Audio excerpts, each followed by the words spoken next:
What is up, everybody? Tonight we are back to watch another episode of Pluribus. We are on season 1, episode 3 here, entitled Grenade. This episode is going to be about 43 minutes. So before we jump into it, I do kind of want to recap our journey, so to speak, so far. And holy crap, guys, this is maybe the first time this has ever happened in a reaction, but I ended up reading. It's been such a long week since the double episode premiere. I've probably spent hours just reading interpretation stuff and whatnot, and this is the first time this has ever happened, in the sense that I feel like a completely different person since I reacted to the last episode, just in terms of my understanding of stuff, because I read up about a decent amount of stuff that I missed out on, and even my stances. I was literally editing the reaction for the last episode, and me watching myself, just the way I was vibing and commenting on some stuff, I was surprised that I was taking that stance or whatever. One example would be that now I feel like I'm kind of I might be a bit harsher to Carol in terms of just the approach she's taking this in, but I don't think I'm going to go into that aspect so much, because the show is still very early, and I feel like it's just necessary for them to do this depiction of Carol being very down on her luck and just grieving in general. I could literally spend the whole length of this reaction, 40 minutes plus, just talking about stuff that I was reading up on. But I don't want to drag things out here too much with the intro.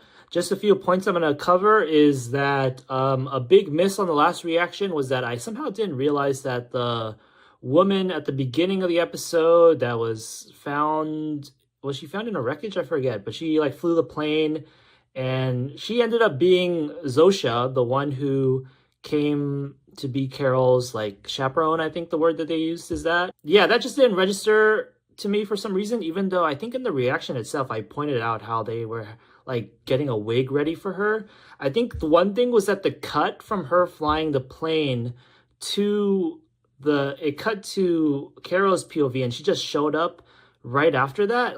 It was too fast. They cut for me that I assumed that she would be coming in later, because she's driving a plane. Also, it kind of gave me vibes, the opening shot with her, the opening scene I mean, of her kind of being built up as a big figure, almost like a villain, or the representative vessel for the hive mind, and for the hive mind to end up being the antagonist, so to speak, to Carol. But yeah, that was obviously not the case. So they showed her getting cleaned up and getting some makeup, the wig for the hair to look more like the female version of Raban, I think his name is. And yeah, very well intentioned there. There's also that I just kind of thought that she was a neighbor, because she had a very neighborly look to me, more so than them primping her up to look like Raban, which is a very fantastical character. She just literally looked like a neighbor to me with the way she was dressing on normal. So I assumed that she was just some random person that they got from very nearby. I will say though that I feel in a reality is stranger than fiction kind of way, is that if they were trying to get someone who looked just like Raban, they could have done better, to be honest, because I feel in the real world there's it's crazy surreal how you'll see people who are the spinning image of so and so, doppelgangers, and they'll be there's probably more than one of them in the world for any given person. And the person that they got to look like Raban I don't think they resembled Raban that much at all. But obviously she is kind of referring to the prototype female Raban, which maybe looked different from the cover. But, she lifted the cover up and it showed us the visual. And I don't think they look super spinning image of each other. So yeah, if they were gonna choose someone and they were willing to fly anyone from across the world to be this person, I feel they could have picked someone better. Someone probably that didn't even need the wig too. They could have just had naturally similar hairs or whatever. But I digress. One more thing that I'll go over is, before we go into it, that it's just because some of the stuff I've read, it just is very common sense to me now. So it might be strange if you're watching this for me to talk about something that is so common sense to me, when in the last reaction I didn't even catch it at all.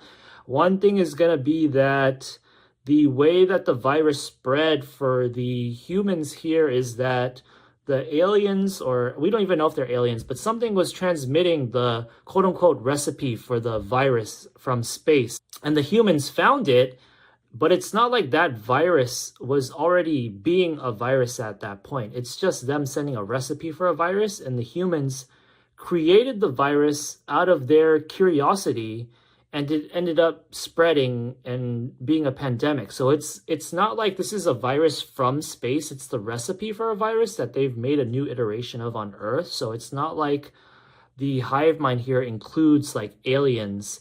It includes humans and maybe like animals.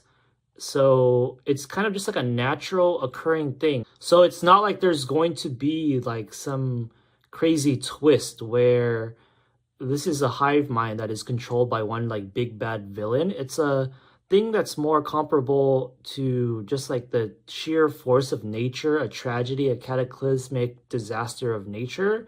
So that's what I'm going with, at least, and I think that is the sensible interpretation at this point so far. So yeah, just putting it out there that that's the interpretation we're gonna go for the time being here as we watch the episodes here on. And I do think that it is the better angle to go with because it's way less cliche and just depicting something as more like a force of nature that comes in and just ruins your life, and you have to like cope with it without being able to like displace your anger and blame any given person. I mean, Carol is kind of crashing out on them right now because she literally has someone like Zosha in front of her to direct that anger, even though Zosha isn't, so to speak, the one responsible. But yeah, in general, the overall themes, I think it's very nuanced for them to go about it this way. And so yeah, I think that's where we're gonna cut the context recap here. Very excited to see what we get from this episode. Don't know if there's going to be another huge twist in store for us, but let us find out, why don't we? All right, everybody, here we go. I am pressing play in 3, 2, 1. Pluribus, Season 1, Episode 3, Grenade. Wow, we getting these credits. It's almost movie-like, right? I don't think TV shows usually go show the stuff like that. Anyways, what are we looking at here? Is this like a snowscape, or is this like a microscopic close-up of a petri dish or something? Whoa, this is a countdown. 2,000 days? What the hell is going on? Cold stimulates ancient nerves, makes you feel a primal connection to the world. Oh, another thing that we didn't catch in the past 2 episodes guests are surprised to know how much snow is that the countdown, it changed from being a countdown to like count up at some point, and I didn't even recognize. So if this is counting down now, presumably it's counting down to the disaster. 2,600 days? What is that, like we have different artists 8-ish years before? Each year, so every stay truly. Is this Carol and Helen on a vacation or something? I approve of us getting flashbacks if it means getting more screen time with Helen, because I did like Helen as a character. Wow. Giving more context into their relationship is good for her characterization for Carol. About 3 degrees below zero. Not too cold. It's quite invigorating. I wonder if this will give us context on why Carol is immune. Maybe some freak incident where she was observing the Northern Lights or some shit. We're exposed to some... This is one of or it used to be one of my top vacation destinations, something like this. I'm not sure if I've changed my mind on that. Ice. Helen, we are sleeping on ice. Oh, she's being 100 grand and frozen my eggs right here, jokes and all. One more thing. Is she being like kind of in the hall to your left, party pooper or something? To our hot tub deck, which is always open. As I'm sure you've noticed, the sky is quite wonderful this time of year. Anything else you need, please do not hesitate to let me know. Thank you, Bjorn. Thank you very much. I hope you both have an enjoyable stay. Good night. Excellent. God natt till dig också.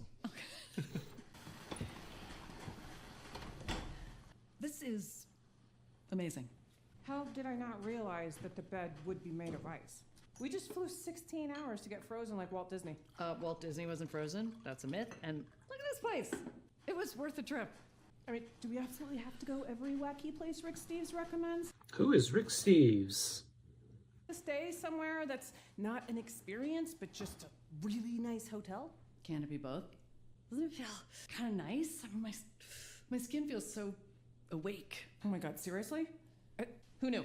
Hell is in Norway. Oh, come on. This is completely your bag. You love feeling bad. What are you doing over there? Looking for your cell phone. Val should have numbers by now. Oh, I already talked to Val at the airport. Come over here. Get under these blankets. You talked to Val? What'd she say?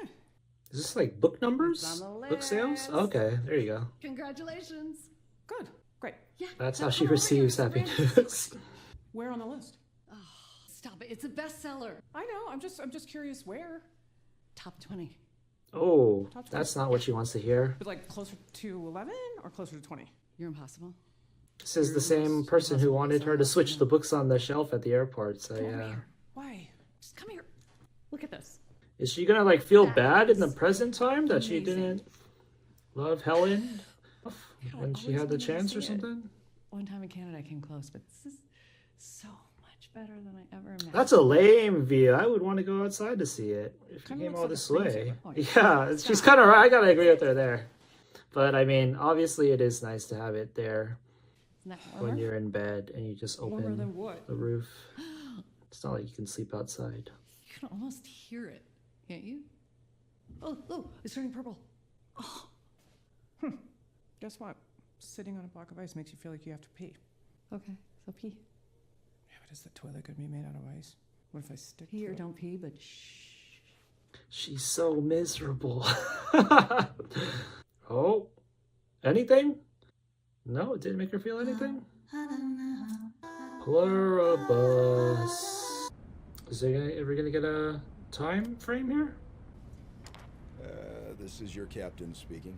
Fingers crossed, hopefully we've seen the last of that rough air. These guys seem normal. So we're gonna go ahead And you wouldn't turn need off two that people to fly the fast plane if you're a hive mind, right? Feel free to move about the cabin, Carol. Oh, no, you do need two people. Interesting. 3 day. This is going up, so yeah, it's 3 days. Wait, did she not get off the plane to stop, what was it? The others? So, I guess there is the system of the co-pilot and pilot. Is that still warranted when everybody's Didn't we get you linked? anything? Who's flying today? Carol, flight deck is Captain John McConnell. And also, First Officer Tom Deegan. These individuals have a combined 51,619 hours of flight time. and between the two of them, they've piloted every variant of this capable and trustworthy. Is that a lot? I feel like that's pretty standard. You're in good hands. Maybe even a little less than standard. For That's two weirder people than the gal combined? from TGI Fridays. You doing this because she freaked me out? That's an affirmative, Carol. Please stop that. It's much more spacious up in first class. Sure you wouldn't be more comfortable there? It has lie flat seats. You could get some rest. I'm fine where I'm at. Thank you. Back in Spain, that was all the English speakers, right? Anyone with conversational ability, yes. Tell me about the non-English speakers. Certainly, what would you like to know? Anything. Everything. Well, let's see. There's Bora Kolak, a 60-year-old candy vendor in Istanbul. Candy He vendor? speaks Turkish and loves cats. In Bali, there's Ida Udui, 23, speaks Indonesian Balinese. She's a contortionist and a dancer. Keep going. Sidora Melis in Sardinia is a fisherman. Or he was, but he's 89 and retired. There's Mary Cuxiacantor. Most of them are lives pretty in darn Mazzarolo old. Soto. What does she do? Her family raises Basoto ponies, but she's only 8 years old. She hasn't decided on the profession. Well, I was about to say, no kids, but there's Abdul Karim one. Al-Shari lives in Aden, Yemen. He's a 37-year-old muezzin. What is a That's it. muezzin? What is that? He sings a call to prayer. He has a powerful tenor voice. He also loves cats. Okay. Are there any medical doctors, any scientists or an expert of some kind? Oh yes, according to Time Out magazine, Takeoki Tanaka in Osaka makes the best udon noodles in the entire Keihanshin. That's not what I meant. How many was that? Is that the rest of them? 5? Six. 6? So you didn't say anything about the guy from, where was it? Paraguay. What about him? His name is Manuso Oviedo. We weren't aware of him for the first 33 hours. He manages a self-storage facility in Asuncion. So far, he hasn't really communicated with us. He just locked himself. Just locked He himself only in speaks Spanish. And a his bit of a own Rani. storage unit or Do you want something? us to translate for you? No, I'll manage. Does she speak Spanish? First thing, once I get home. We could try him right now if you like. Oh, she's actually okay with talking to him in their presence. I guess it's on the phone, but they definitely have the capacity to wiretap things or whatever. He's been a bit reluctant to get in contact. What was the other language that she said he speaks?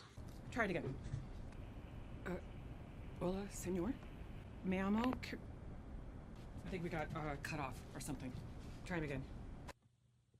I'm surprised she bothered giving the hive mind an explanation instead of just going, here, call again. Hola, yo Call soy again. Carol Sturka. Estoy de los United States. Get him back. Get him back. Doesn't look like she speaks fluent Spanish. Chinga tu madre, cabrón! We're sorry, Carol. We don't think it was personal. She just scratches out on everybody, dude. She needs to stop drinking. Stop popping pills. Home sweet home. Oh, she didn't even drive herself. Really, please let us know if there's... Carol, one second. We have something for you. Oh, We gathered all the mail that was in transit for you. We think you're really gonna like what's in the box. oh, hey, that's snooping. But I guess she's linked to all the mail people who sorted it. Or actually, no. Anything else we can do for you, just let us know. Or actually, I don't know. How crazy does it get scanned? Do our personal mails get scanned? Like, do they just detect automatically machines if there's anything dangerous in it? Or is it like they actually x-ray and there's a worker who's seeing exactly what it is? What is this? Is that anything special, or is it just because it's addressed to Helen? Shipped to Carol Sturka. Who could this be from? If she doesn't, it seems like she said that she doesn't really have anybody other than Helen in her life. Unless she was just estranged from her family or something. Theragun! Who is this from? Why is it from the USPS box and not from like an Amazon box or some shit? That means someone sent it. Hi, Carol. What can we do for What you? exactly do you know about what's in this box in my mail? Helen ordered it for you. You'd been so stressed out on the tour. She ordered it for her? In the Atlanta airport. But it came from a was too USPS expensive, box? So Helen bought one online. Did she? She thought it would make a nice gift to celebrate the end of the tour. Is this something they only know before she actually did it herself when she merged with them? Like she had the intention to, but Okay. they here's what's fulfilled gonna happen. it. You're gonna forget everything you know about Helen. Every memory, every thought she ever had. Ooh, I Get don't out of your know head. if they're gonna listen to that. Pets. Carol, we apologize. if Never it- mention her again. Never think about her again. Only I get to remember her. You got that? Only me. You maybe should have waited for a confirmation there.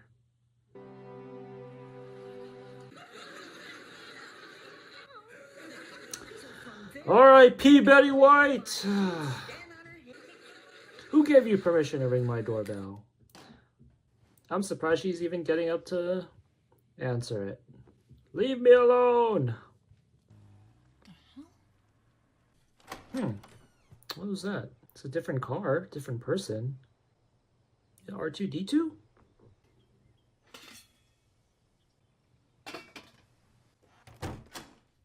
Good morning, Carol. What's with the food? It's the exact meal you had at that B&B you stayed at in Provincetown. 2012? Remember you were there to see the Indigo Girls? You were very complimentary of the chef that morning.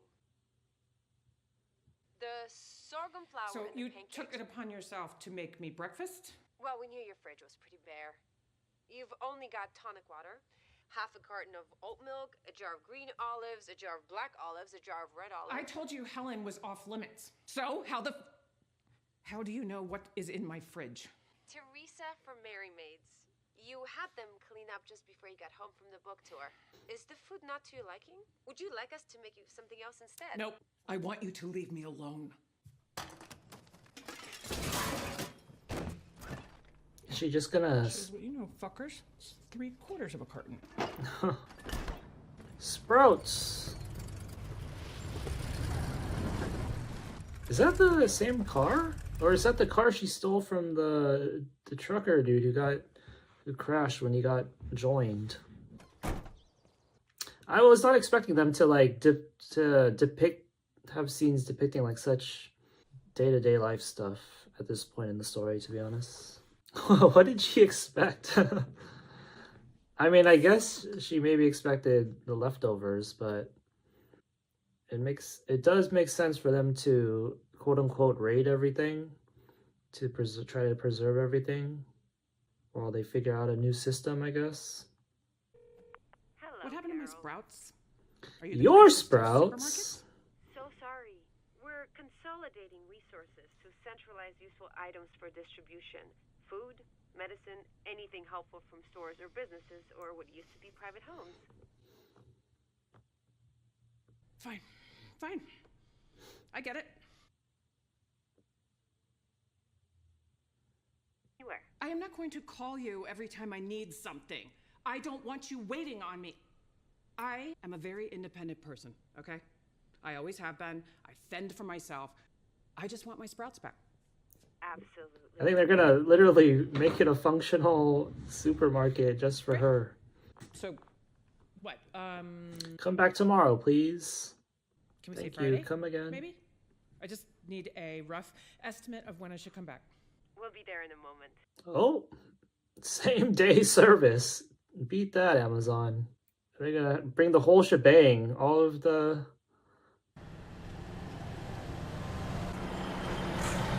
Whoa! Why are they graffitied up like that?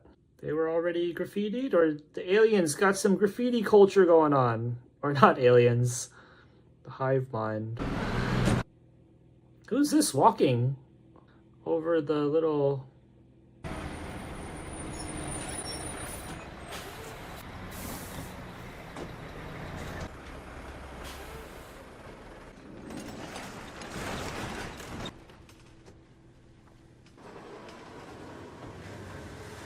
I wonder if they're gonna have people actually like working the counters and stuff for her too? Or do Sprouts already have self-checkout?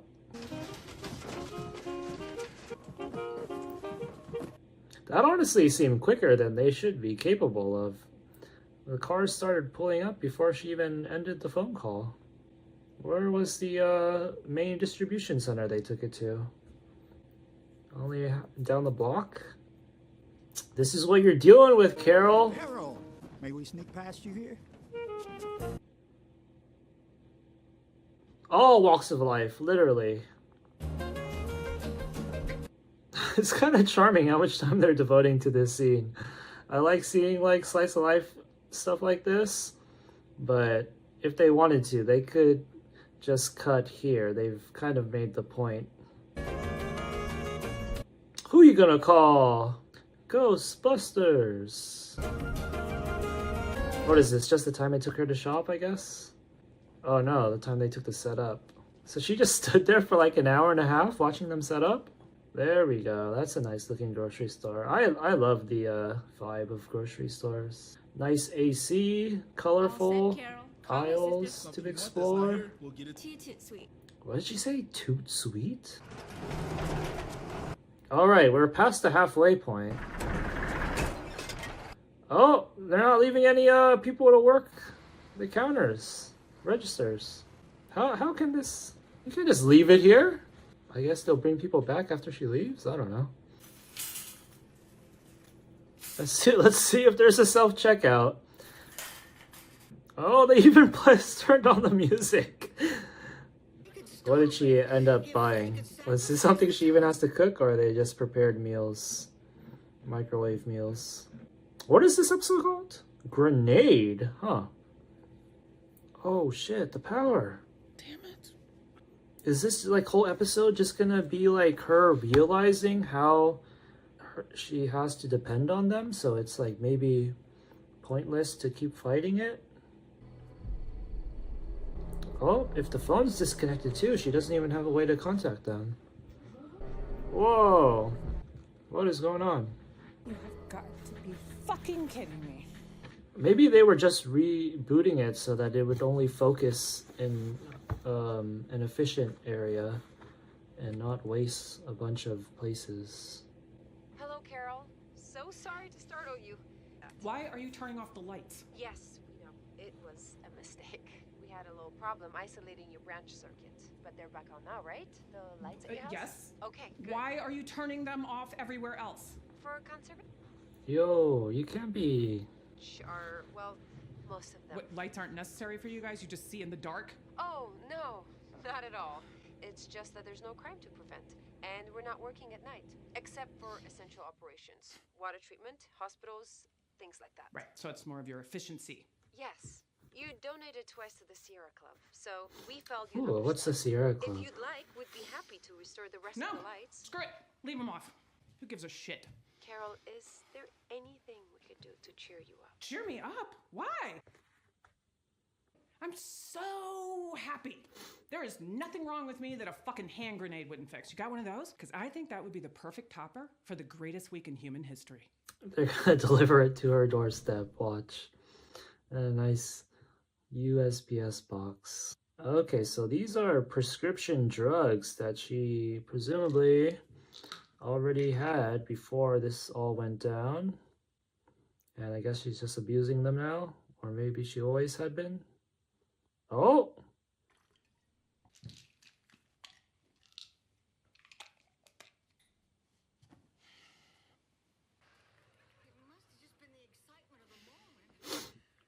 Wax. Well, and you're not going to believe this. Whose car is this again? This is Zosha's?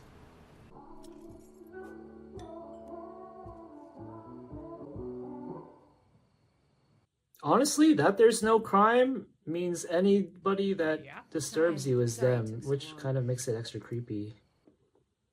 She brought the grenade hand delivered. Yes. We thought you were probably being sarcastic, but we didn't want to take the chance. Were you being sarcastic? She'll take it anyways, just for future. Future. Right, of course you were. Do you want us to take... You know what? We'll get rid of it. Feel better, Carol. Hey, do you maniacs drink? Whoa! She's inviting her in. You can bring the hand grenade.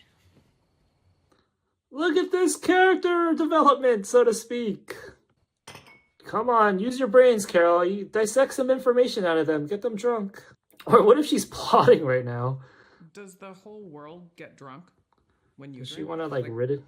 Does some 6-year-old in Sri Lanka Trick them into using the grand grenade on themselves or some shit? Or ridicule them about their ethics? How do you say cheers in Sanskrit? Shubhamastu.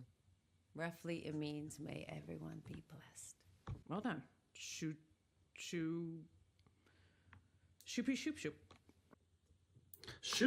Shoop the whoop. I'm charging my laser. Shoop the whoop. You know the word vodka is a diminutive of voda, meaning water? Very similar to the Latin aqua vitae, literally water of life.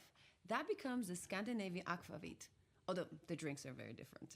The Highvine actually is able to talk. Has the same root meaning. In Scots Gaelic from Wishka Baha. With a normal cadence. Enough of a normal cadence as regular people. What gives this particular brand its distinctive smoothness? It's distilled from both potato and corn.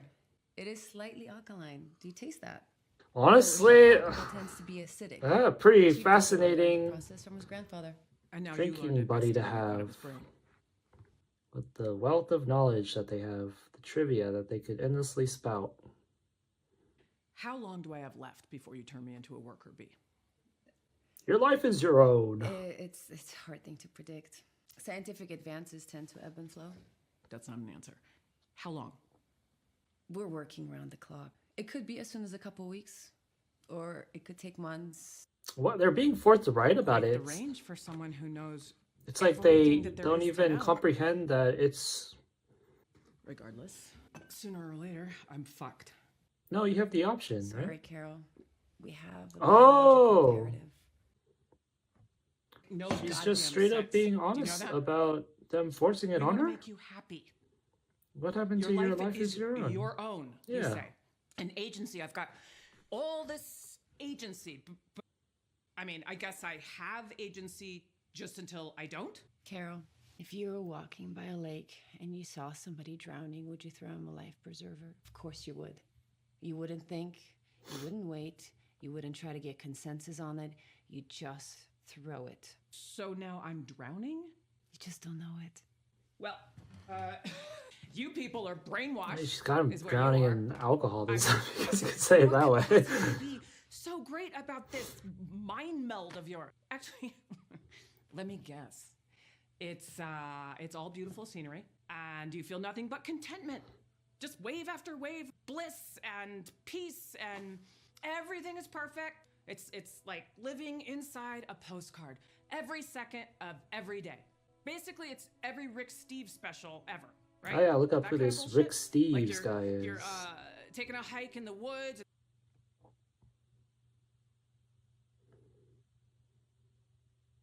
Or you're having coffee on the canals in Amsterdam, and it's like you're in a coffee commercial. I feel like a good rejoinder to this would be to point out that they also have felt every utmost depressing thing, or like they're feeling that constantly too, to even it out, kind of like a Buddhist Under a pile of furs. kind of duality of life kind of thing. And it would, you could point out that the stuff that they've experienced of suffering is like way worse than anything she's experienced, because you got like I told war you vets and that shit like Helen that, was off limits. people who were like raped and stuff like that. You are a bunch of mind fuckers. She took the grenade. What is she doing with it? She gonna use it right now? Wow, you got this thing really jammed in there, don't you? Please, be careful with that. Right, like you would give me a real hand grenade. Carol, if we may. Carol, what the hell? What? Why would you not expect that to be real? We've seen the way they act.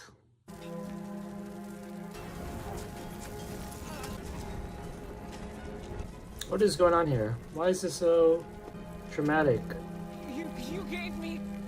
Oh, she died? Oh, fuck. Ah, Zosha's. I like Zosha's actress. Is she gonna get replaced? Okay, I'm gonna go get some help, okay? Okay, Carol. Elvis, come. Do they care about saving like bodies if like they're all joined? It doesn't really matter if a vessel dies. Is it just wasting resources to try to save them?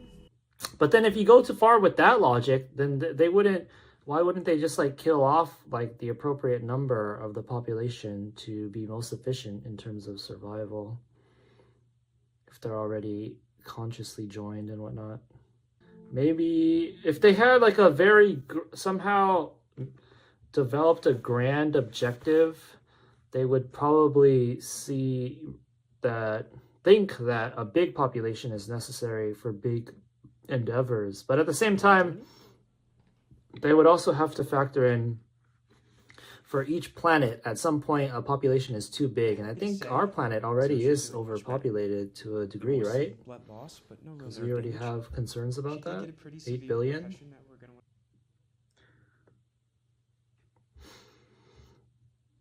Can we get you a fresh change of clothes? Oh, I wonder what they did with the like Your quick thinking really saved the day. disabled people that are quote unquote liabilities, if they would be willing Why to would like you kill give them me off in a that case hand or grenade? something. You asked for one. Why not give me a fake one? Why would they do that, Carol? They don't have Sorry it. if we got that wrong, Carol. They're not trying to. They don't go about If I lying asked right now, would you give me another hand grenade? in the general sense. Even after last night, you would give me another. Oh, sure. Okay, what about a bazooka? And the thing a bazooka shoots, a rocket or whatever. Yes. All right. The one thing that doesn't make sense Alright. if they're of this mindset is What why about- they're so open, or I like don't know. are, they see it as a biological imperative to force Carol to join them once they know the means What to about go about doing that. an atom bomb? Why would you want one? To blow shit up? For kicks? I mean, does it matter? You gave me a grenade, for fuck's sake. Oh, she's kind of finding a... It'd be okay to say no at this point. That would be sane. Not utterly batshit crazy. I don't think she's on the same... If you She's asking for the same truly reason, I'm thinking. wanted a nuclear weapon, we would. Oh, yeah, they do have a limit. With you, we would explain that it would be very Because the nuclear bomb could give her the ability to prevent them in the long run of taking over. Certainly. Yes, wouldn't necessarily feel good about it, but we would move heaven and earth to make you happy. That doesn't make sense if they're gonna force her to join. Would you like an atom If she bomb? could just tell them not to do it, not to make her join, I'm gonna have to get back to you on that. they would listen. Okay. Okay. Oh, would you like a cup of coffee? I'd ask for one if I was in her shoes, just as a One sugar with oat insurance milk, plan. right? Maybe a pinch You of... can go. Ooh.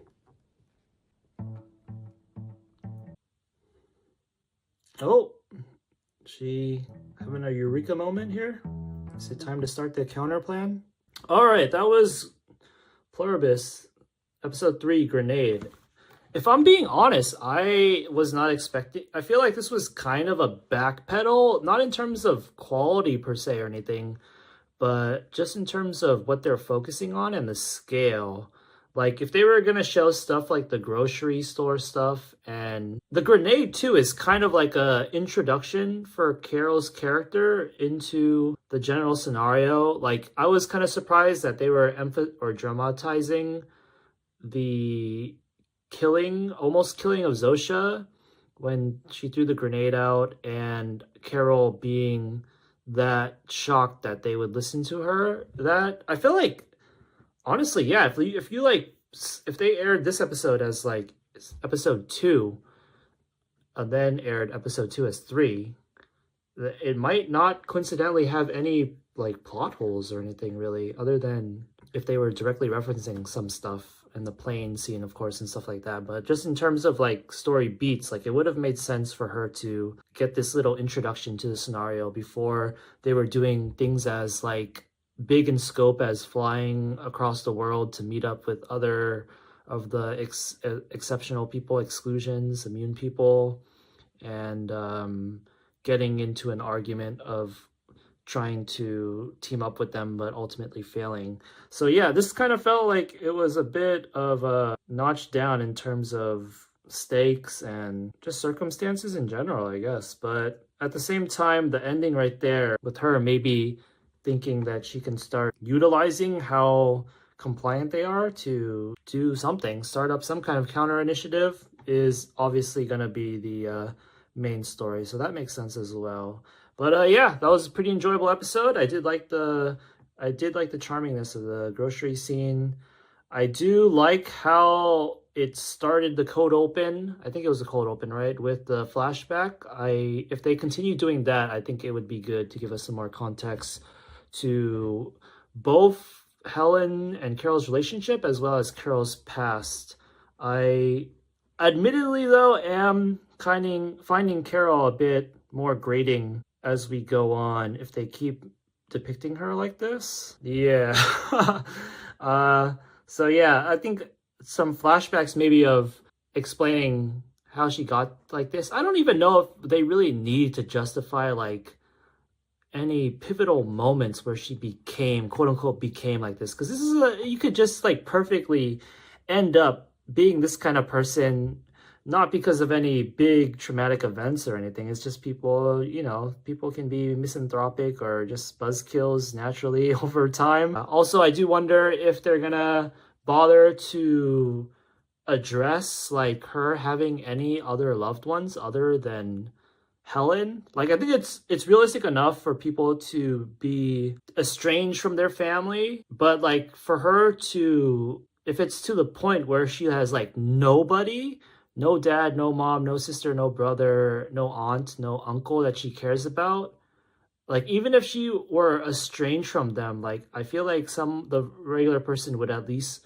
show a bit of concern or even curiosity of where they are, how they died if something as world crazy influential like this happened. So yeah, I have a feeling though that they're not gonna bother going into that, so we'll see though, I guess. But yeah, that was Pluribus season 1 episode 3, Grenade. So we're gonna close out the reaction there. Thanks for watching, everybody, and we'll see you for the next one. Peace out.